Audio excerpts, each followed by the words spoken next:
I did not know Shawn Smith, but I did have a few interactions with him. I'm honored to say that he was a longtime subscriber of our channel, probably in the first few thousand. I'd say I don't know why, but as we now know, even rock stars need to learn songs on YouTube. The first time I caught wind of his presence was when he simply left a link to a video of Brad doing a Temple of the Dog song. I think to say, you got the chords right, but Stone plays them in this position.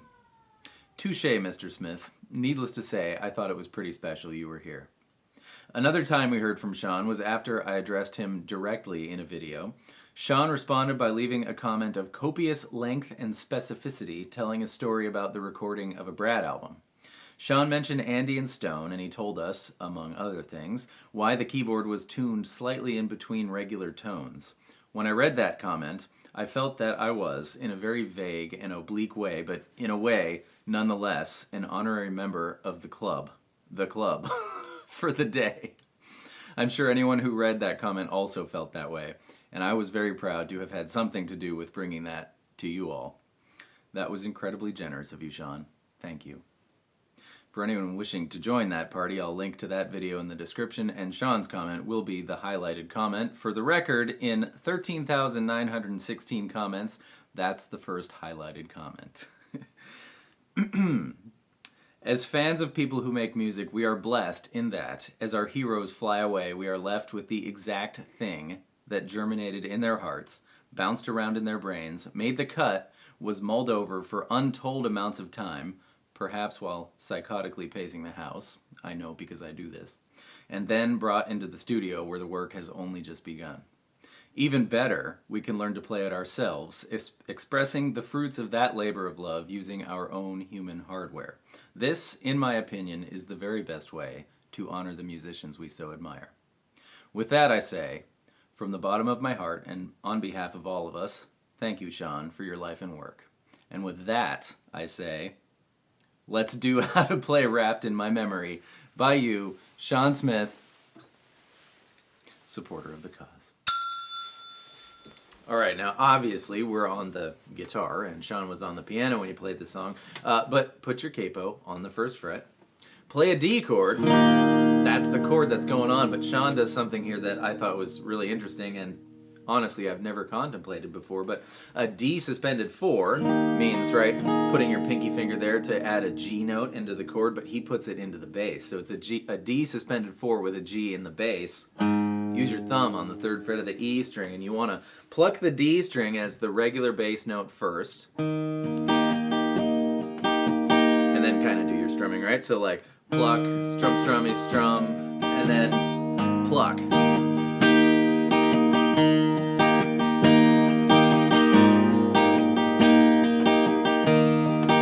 And we're in 3.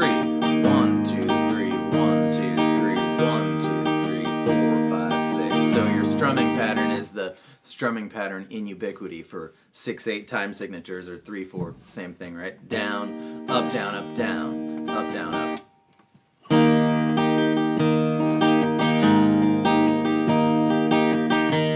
You could even, if you wanted to, if you were in a very quiet room, you could be all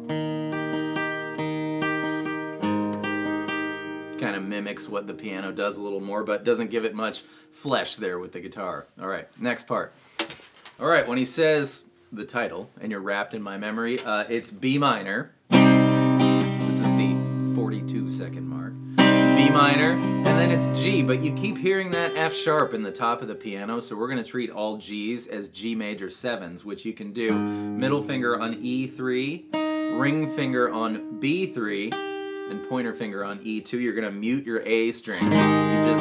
We don't have enough fingers on our hand to get it done with the 3rd as well. So B minor, you can play regular G if you want. That totally works. But I'm going to play G major 7.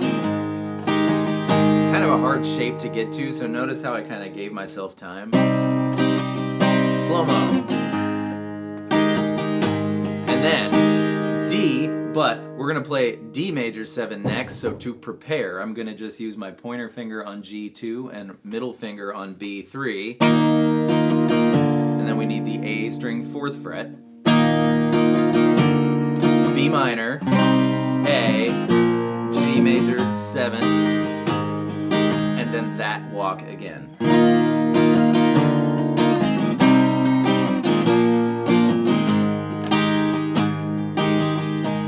Back into the verse. I suppose for that A, you could play a B minor with an A in the bass. That's kind of nice. So do that if you want. Just take your pointer finger off the A string on your B minor, and it becomes a B minor 7 with an A in the bass. A is the note that makes B minor 7, B minor 7. So yeah, but either way, whichever one you prefer. One more time. Whole part one more time.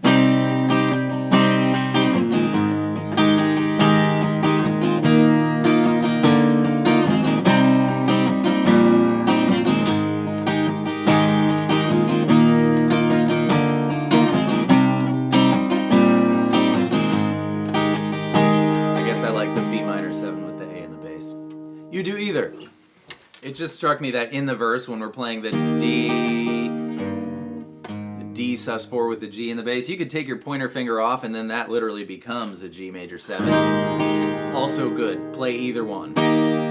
Option 1, keep everything the same on your D. Option 2, I think I now like that one better. Yeah, but still, I think thumb's the best way to get that done, because if you're going to start trying to do like... well, you gotta switch everything. Oh gosh, I'm not even gonna think about that. Use your thumb. All right, here's the trick with this very jarring bridge. Look at your G minor chord, which is relative to the capo, 3, 5, 5. And the note that makes G minor is that note on the G string, and that is a B flat. Now, piano players have much more flexibility when it comes to picking and choosing which notes from which chords go in which, like, positions, bass or treble or what, so I can't for the life of me tell whether the first chord of the bridge is just plain old B flat, or if it's G minor with a B flat in the bass. These two chords are relatives, so they sound really similar, and when you start putting different things in the bass, it starts to get really ambiguous. So you could make all of the B flats G minor, but the G minors are definitely G minor, but I'm going to show you as every other one's B flat, so you do whichever one you think sounds better to you. Here we go. B flat, D, now G minor, and then D with an F sharp in the bass. We can do that one. That's the better man chord, right? 2, 2, 3. And then you do the same thing again. B flat, D, G minor, D with an F sharp in the bass, and one more G minor. Back into the verse. Yep, so you decide. All G minors or the first and the third ones are B flat. They're both great. And then that's all the pieces, except for the very last time when he does that walk. And he hangs on that G major 7 for a long time until he finally plays an A. He goes, up to my memory like A and D. That's the end of the song. By the way, the G minor in the key of D is the minor 4, so I like this song. But I do like this song. Thank you for being here to learn it with me. And I'll see you next time with more stuff. Goodbye.